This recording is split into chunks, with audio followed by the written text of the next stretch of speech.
7 months of fighting, the civil war in Chandelou may have reached the turning point. The capital has just fallen. In December 1994, the forces of freedom will face a power-mad dictator in a struggle for the fate of the world.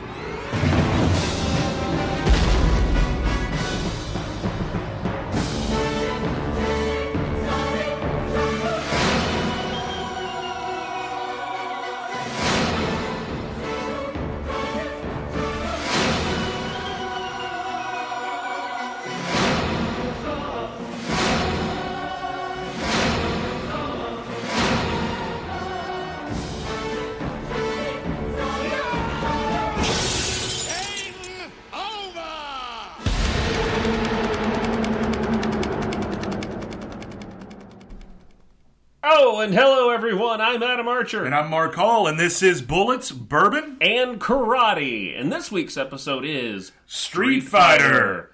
Round 1. Fight!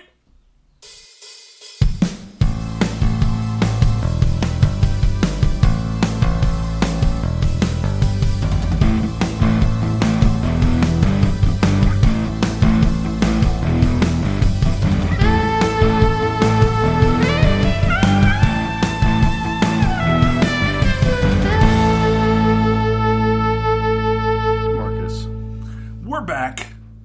Episode 11th? 11th. Is it really? Yeah. Last one was 10. Oh. So that would make it 11. Well, I'll be damned. Yeah. I know you wanted to come in slow to this, but I wanted to surprise you. No, I love it. Yeah. I didn't know this was our 11th episode. That's huge. It feels like it's been more. Maybe because I was going to say it feels like it's been less. Really? Okay. Maybe this is so grueling for me and not for you. But that could be. We are in the month of April, and we spoke about it yesterday. We've put some weak-ass social media up about it. But this whole month is dedicated to movie adaptations of fighting-inspired video games. Yes. And boy, are we starting with maybe the most notorious fighting video game movie adaptation ever. I don't think that would be refuted, no. Yeah, I don't think so. I don't remember anybody having a bunch of problems on Mortal Kombat. No. We're doing Street Fighter. 1994, a great year, to be sure. And let's do better than we did last week. I'm Adam Archer. I'm Mark Hall. We're on social media. We are there. We're there. We're working on getting better at it. You can find us there. Talk to us. I would just love to use it for nothing but communication. Yeah, that'd be nice. If oh, hey guys, like the episode. Here's some of my favorite action movies. Great. That's what I really want. That's all we want. We just want the conversation. People People who love what we love. I don't want, but I understand the need to publicize ourselves. Yeah. So here's how to do that. We are at Instagram and Twitter at BB Karate Podcast. That's also our Gmail at bbkaratepodcast@gmail.com. That's the best way to talk to us. Let us know what you're thinking. Let us know if you have any memories with the movie Street Fighter or any of your favorite action movies, especially from the 90s. Hit us up. Talk to us. Just say hi.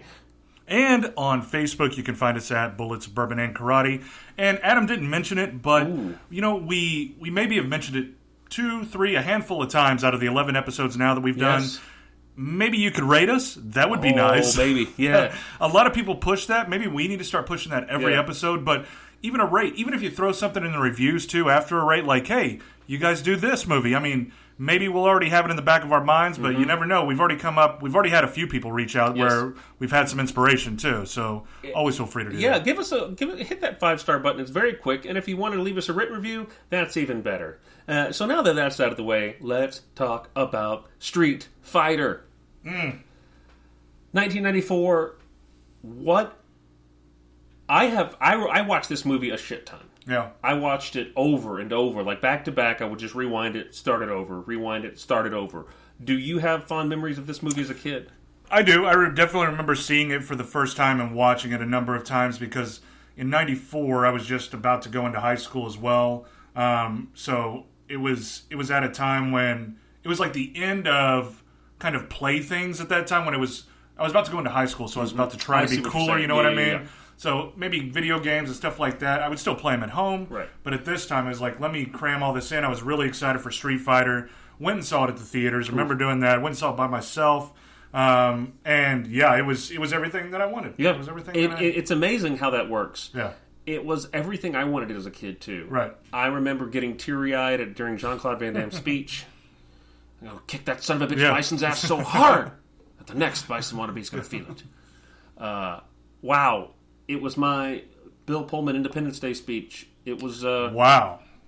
For me, it was big. Words. I had the speech memorized for the longest time, and I would go out in my backyard and say the speech. Yeah, kick a tree, give the speech to a bunch of imaginary people because we were about to go fight, and then I would go run through the creek like they would in the boat and stuff like that. Great. I mean, that, however, doesn't translate to an adult. No, not at all. This movie is... And I don't blame it. We'll get to it, but the background of how this movie came to be and what they went through when they made it, it's terribly shot. It's weird. It's disjointed, to say the least, and there's not a single backstory other than Chun-Li who gets the monologue, but no one else really does. Right. Like, even, I mean, yeah, Guile, Van Damme, and then in Bison, too, it's... You don't have time to care about anybody, which is fine. I mean, they wanted to... I think, like you said, we'll talk about it more. But the director who will go over too but he wanted to not put in the magical aspects of Street Fighter. So the moves and some of that stuff, which I thought would have been really fun, which I wanted to see as a kid. But still, the colors are visually striking, especially as a kid too. You see people in the same kind of outfits and everything as well. And anything with Van Damme at that age, I'm in. I won't even question it. Right. Yeah. I messaged you. I said, I like the way this movie starts because all you really need to do, and they never do it in the movie, and I think I was disappointed by that, especially watching it. I've watched it 3 times in the course of 4 days. They don't have to do it for every fight, but there should have been ways within this storyline that 2 people ended up in that classic Street Fighter background of like the bathhouse, and they have some of those, I know, but just like put me in a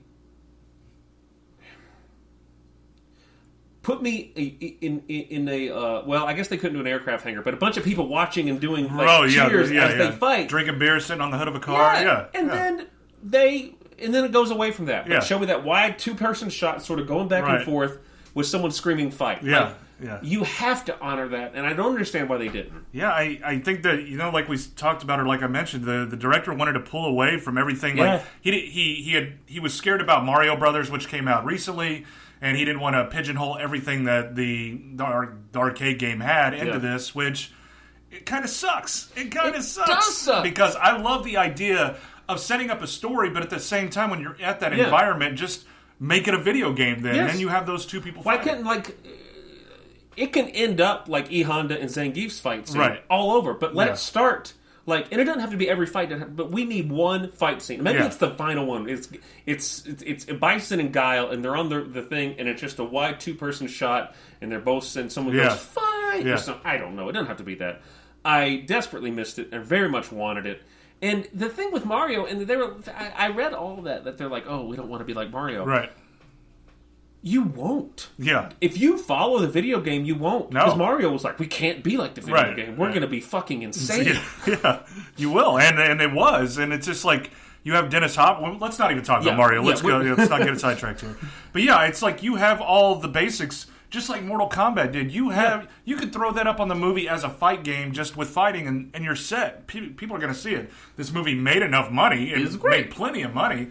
But yeah, it's just like, it could have done better, but at the time, I think it's just capture the success that it's at with the arcades and the age group that it's with, and pull them in. But yeah, so this movie is insane, and it's bright and colorful, and I think specifically to Blanca and the chemicals they inject into his body. So we wanted something colorful, much like our Seagram's Island Blast. Oof. We wanted something even more colorful, because this movie's intense. It's very intense. It's intense and it's insane. It is. I would say it's 14% alcohol insane. Yes. Yeah. Mix it with energy. Ooh, premium malt beverage with artificial flavors. FD&C Blue No. 1, FD&C Yellow No. 5. 23.5 fluid ounces of kick-ass Four Loko. If you remember when Bison is wooing Chun-Li, like a suave motherfucker when he's walking around. Only has his drink half full, too. Yeah, like, he just barely puts it in he there. don't want to get affected too much. He just wants to loosen up. Right. He puts this bright red liquid. So we have, with us, a bright liquid. It is a large can. I didn't want to get us both one to drink by ourselves, because it's this big 16-ounce or whatever it is. My God. I kind of wish you would have got us both one, and we would have just pounded, shotgunned it, and then just see where the night went right there. Yeah. I've done that. It was my first party in Chicago. Okay. It was a big Four Loko party. This is going to be my first Four Loko taste. Right? Yeah, I've never had Four Loko. Oh, my gosh. Yeah. This is a big moment. It is. So just like Boondock Saints, this is a new... I'm opening new doors to my life here. We have the bright green, which looks like the mutagen injected into Blanca. Right. Bright green Four Loko sour apple. I'm going to crack this open. Love anything sour, though. Big apple flavor fan, too. I have to wash my apartment for all this smell here. Yeah. I'll pour me some. Okay. Oh, God. That is Blanca Piss Green right there. Woo! Oh, Look at that. If I had to describe the color, it's like Mountain Dew in its texture, but it's the color of TJRI canister from Turtles 2. Okay. Well, Marcus's first. So you can get drunk off these then, right? I think 14% alcohol in this can. So their big thing. Cheers first. Let's let you savor that for a while, and I'll tell sort of what I know about Four Loko. Their big thing was that there was so much caffeine that they had to alter their ingredients because there was so much caffeine. People were just chugging these, and the caffeine was pretty good, huh? The caffeine was sort of offsetting the alcohol, so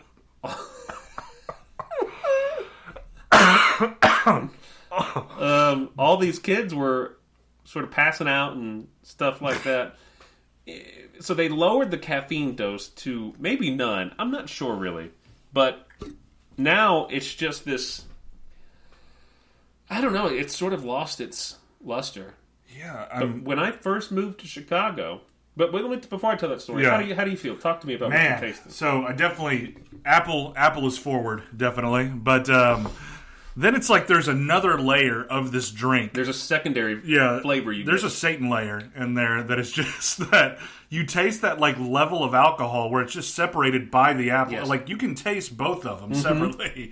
And it's pretty tart and... You get that first sour apple. Yeah.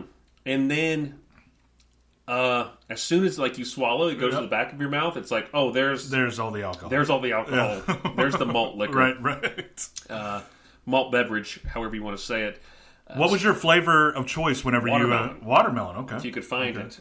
So I had never had Four Loko. I knew it was controversial. I remember when that happened. I had moved to Chicago, and I think my first big like Halloween party. Yeah. I wanted to get wasted. I wanted to be the life of the party. Sure. I chugged 2 Four Lokos on my way to the party, walking. Nobody wants sober Adam. Nobody wants sober Adam. When you come to a party, everybody wants drunk Adam. Well, they got 2 Four Lokos deep. These size, I mean, I don't know if they come in any other size, so it's 2 of those that I got before I went to the party. And a lot of my friends were there, and then I remember on the way back, everyone was sick. No one had thrown up yet. Because we had drank there and stuff like that. So we're on our way back. We're in a car, and Caroline Thrasher was with us. Shout out to Caroline. She was like mother henning a lot of drunk douchebags like we were. We were being as polite as could be. It was me. I want to say a guy named Brandon, and then maybe Ryan Blands. Okay. I could be wrong on that. I'd like to see Ryan Blands on some Four Loko. Yeah, and so we were on it. We were in the Uber on the way home. And we were all like, really feeling like we were going to throw up. And Caroline kept going, hold on, guys, we're almost there. And the Uber guy was like, we're not almost there. If they need to pull over, we need to pull over. Don't tell them that. No. And we made it. And immediately we all like veered and just went. Just found real estate. And I think I might have gotten to the toilet. But that was my one and only really experience with Four Loko. And we'll see what your